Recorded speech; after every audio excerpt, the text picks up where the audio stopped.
इसमें हुआ कि जो दो सिक्योरिटी गार्ड थे उनका और वो जो वही सोसाइटी में रहने वाला लड़का, उनका कुछ आपस में झगड़ा हो रहा था।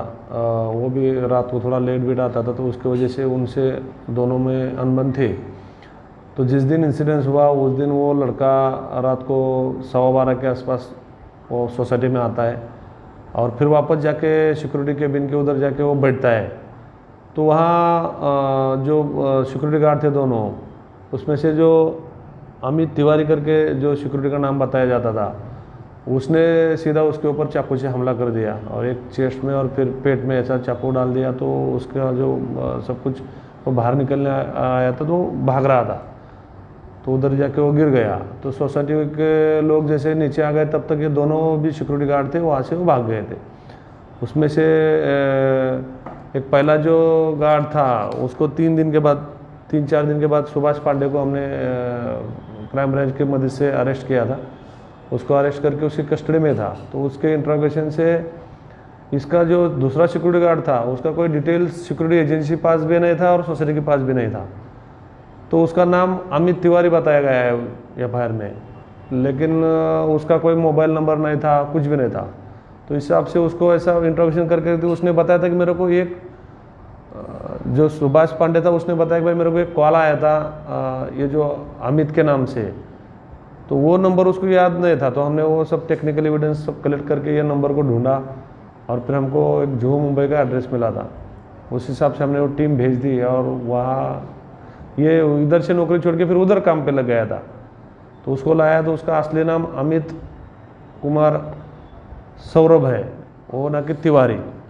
तो हमने उसको अरेस्ट कर लिया है और जो भी कानून की कार्रवाई है उसको 8 जून तक पुलिस कस्टडी रिमांड अभी हमारे पास चल रही है। दोनों आरोपी पुलिस कस्टडी में, दोनों को अरेस्ट कर लिया है। सर, हत्या का मूल कारण क्या आया है समझ में? सर कि ये जो अब तक हत्या की इससे जानकारी होता है कि भाई इससे छोटा मोटा झगड़ा होता था ये लड़के का और ये सिक्योरिटी गार्ड लोगों का। तो उस दिन उसका कहना है कि आरोपी का है कि भाई मुझे मारने के लिए वो कोई लड़के लोग ले आने वाला था। तो उसने दूसरे वॉचमैन ने इसको बताया कि तेरे को मारने के लिए लेके आया। तो वो चाकू लेके बैठा था और जैसा ही ये लड़का आया और गया फिर वापस आया, तो उधर बैठने के बाद उसको डाउट आया कि वो मुझे कुछ तो करेगा। तो उसने करने से पहले ही इसने उसके ऊपर हमला बोल दिया। जो भी रंजीत कुमार जो है सौरभ, वो 2005 में उसके खिलाफ जुहू पोस्ट में 307 का मतलब अटेम्प्ट टू मर्डर का ऑफेंस रजिस्टर था। उसको 7 साल की पनिशमेंट हुई है। तो वैसा ही वो क्रिमिनली है। तो उसने उसके ऊपर हमला करके उसमें वो लड़की की डेथ हो गई है। सर, इनकी उम्र क्या थी दोनों आरोपियों की, और इनका क्या बैकग्राउंड क्या है, इसके पहले का हिस्ट्री क्या है? ये जो सुभाष पांडे जो है, जो उसका 56 के ऊपर उम्र है, 58-56। उसका कोई बैकग्राउंड मतलब कोई क्रिमिनल रिकॉर्ड नहीं है। लेकिन ये जो दूसरा आरोपी है जिसने चाकू से लड़के को मारा, वो रंजीत कुमार सौरभ, उसका रिकॉर्ड है उसके ऊपर, मतलब वो जेल भर के ही आए हैं और बाकी का हम लोग तहकीकात कर रहे हैं और कोई कहाँ ऑफेंस उसके खिलाफ रजिस्टर है करके। सर, ये जो हत्या हुई उसमें सिर्फ जो सौरभ की जो आप बात कर रहे हो, रंजीत कुमार सौरभ, सिर्फ रंजीत कुमार सौरभ ने ही उस पर हमला किया है? दूसरे ने किस प्रकार की उसकी क्या मदद की थी या उसका कितना रोल है? एक्चुअली जो चाकू से हमला किया तो सौरभ ने किया और उसी वजह से उसकी डेथ भी हो गई, लेकिन वो साथ में था। अभी उनके घर वाले को इसके साथ भी झगड़ा होता था ऐसा कहना है। तो पूरा इंक्वायरी के बाद पता चलेगा कि ये जो दूसरा वाला जो आरोपी है उसका क्या रोल आता है सामने। उसी हिसाब से हम लोग आगे कार्रवाई करेंगे। अभी क्या स्थिति है दोनों आरोपियों की, कब तक पुलिस कस्टडी है और वो क्या पुलिस ने कुछ बरामद किया इस मामले में?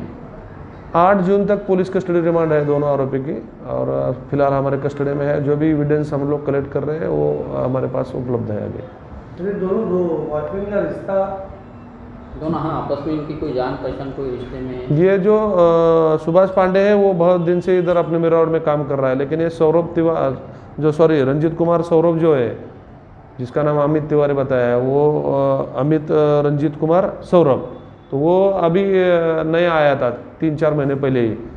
और सिक्योरिटी के पास भी उसकी कोई जानकारी नहीं थी, ना सोसाइटी के पास कोई जानकारी है। तो ऐसा ही ये सुभाष पांडे को रास्ते से मिला था, तो काम है क्या पूछा तो उसने बोला कि इधर काम है सोसाइटी में। तो सिक्योरिटी का तौर पे वो वॉचमैन उधर नौकरी कर रहा था।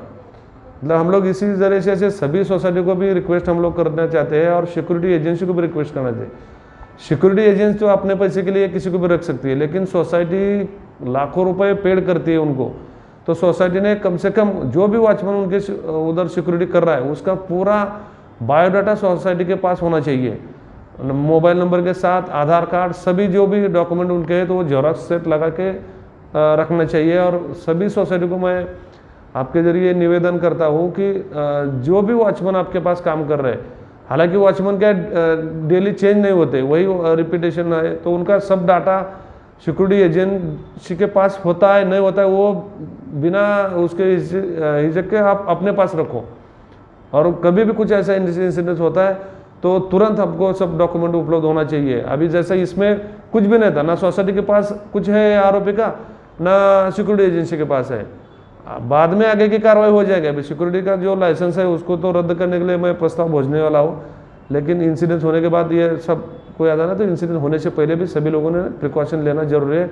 और सोसाइटी को बहुत बड़ा कुछ काम करने की ज़रूरत नहीं है, लेकिन जो सिक्योरिटी अपने कर रही है, सोसाइटी की सिक्योरिटी कर रही है, अपने सोसाइटी के लोगों की सिक्योरिटी कर रहे हैं, उनका डाटा सोसाइटी के पास होना चाहिए, ये बहुत ज़रूरी है।